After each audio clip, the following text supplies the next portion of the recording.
अथ त्रयोदशोऽध्याय। विदुर जी के उपदेश से धृतराष्ट्र और गांधारी का वन में दाना।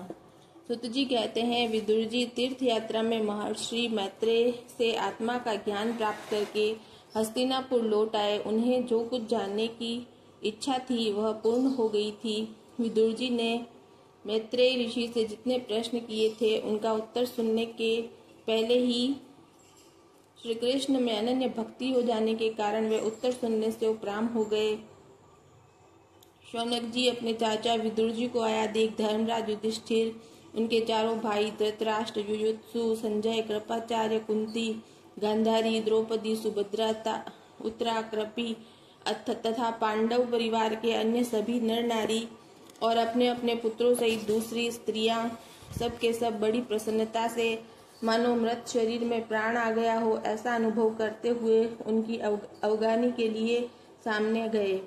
यथा योग्य आलिंगन और प्रणाम आदि के द्वारा सब उनसे मिले और विरह जनित उत्कंठा से कातर होकर सब ने प्रेम के आंसू बहाए। युधिष्ठिर ने आसन पर बैठाकर उनका यथोचित सत्कार किया।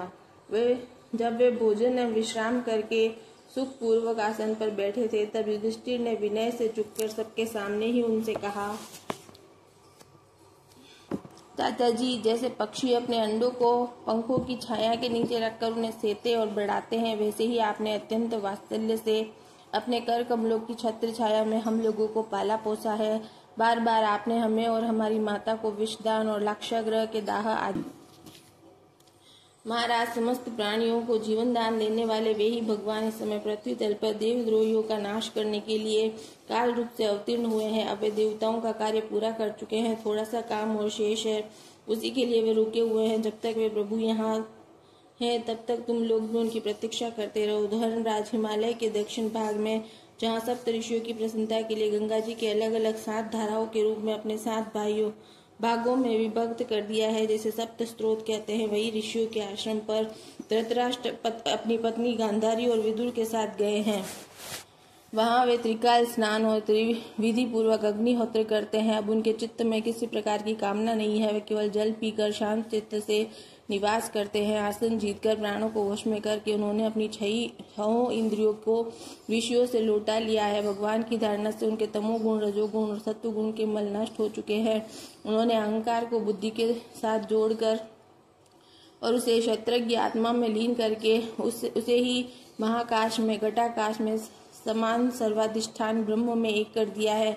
उन्होंने अपनी समस्त इंद्रियों और मन को रोककर समस्त विषयों को बाहर ही लौटा दिया है और माया के गुणों से होने वाले परिणामों को सर्वथा मिटा दिया है।